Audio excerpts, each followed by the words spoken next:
Oh, man, is this for real? I have to tell you, I have never been a fan of spring in my entire life. Maybe part of that's because I went a significant portion of my life with only having basically winter and summer.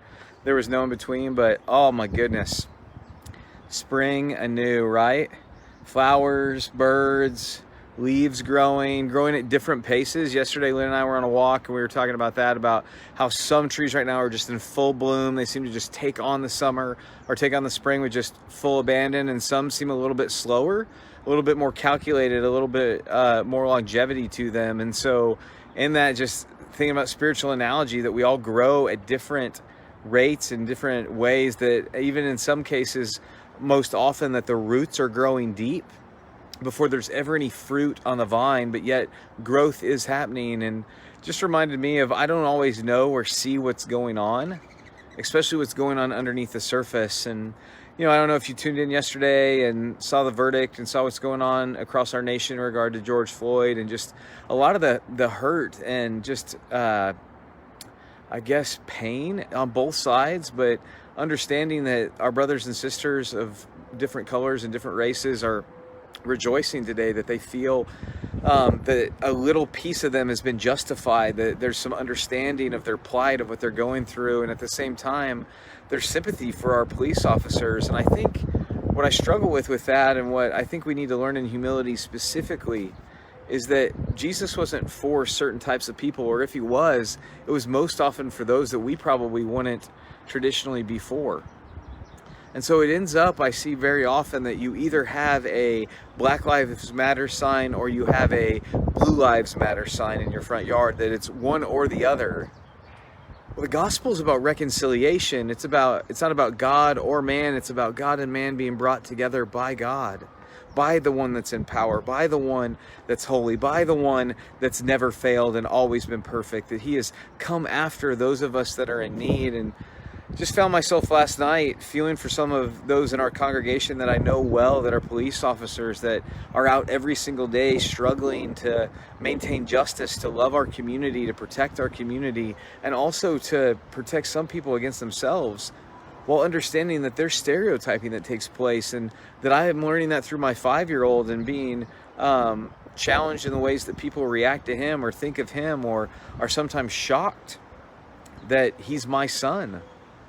And what does that look like? And yet each of those is not an opportunity for cynicism and retreat, but an opportunity to proclaim the truth of the gospel, because apart from Jesus, there is no reconciliation. Like, survival of the fittest means survival of the fittest. And so those that are in power need to exhort that power, demonstrate that power, dominate with that power. But Jesus used that power in a different way. He says, I came not to be served, but to serve and give my life as a ransom for many. And I'm reading a book right now about humility, and learning, one, just how prideful I actually am, and two, how we misunderstand humility of somehow diminishing ourselves. And I think it's actually just seeing ourselves in light of God.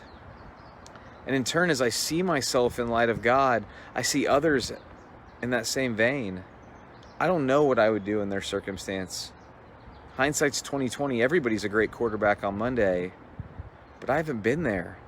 I don't know what they've been brought up around and in. I don't know what their experiences are. I don't know what kind of hate they've experienced. I don't know what kind of betrayal or shame. Whether they're on the outside have it all put together and they're rich and they look just like me, but their story is still different than mine. Or whether or not we have nothing on the surface in common, but I wonder if we sat down and talked, we'd have far more in common mentally and internally with our passions and our desires than I ever knew was possible. And so maybe Wacky Wednesday means stepping outside of your box and going, man, I don't know what I don't know. And I don't know you. And so can I just sit and listen today? Can I rejoice with those who rejoice and mourn with those who mourn?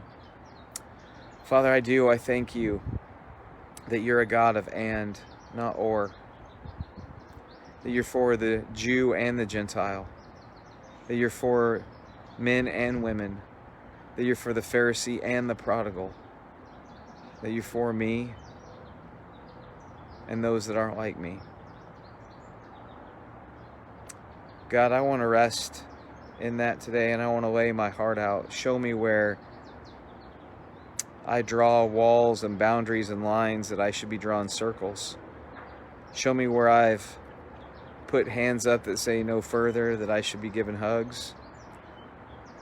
And God, help me to see beyond myself to a world that you created. Help me know that the Imago Dei is not just in people that look like me, but in all people, in all places. And so God, I love you, and I thank you that you are a God who so loved the world and yet also died for me. Not or, but and. So God, help me to see that world in that way.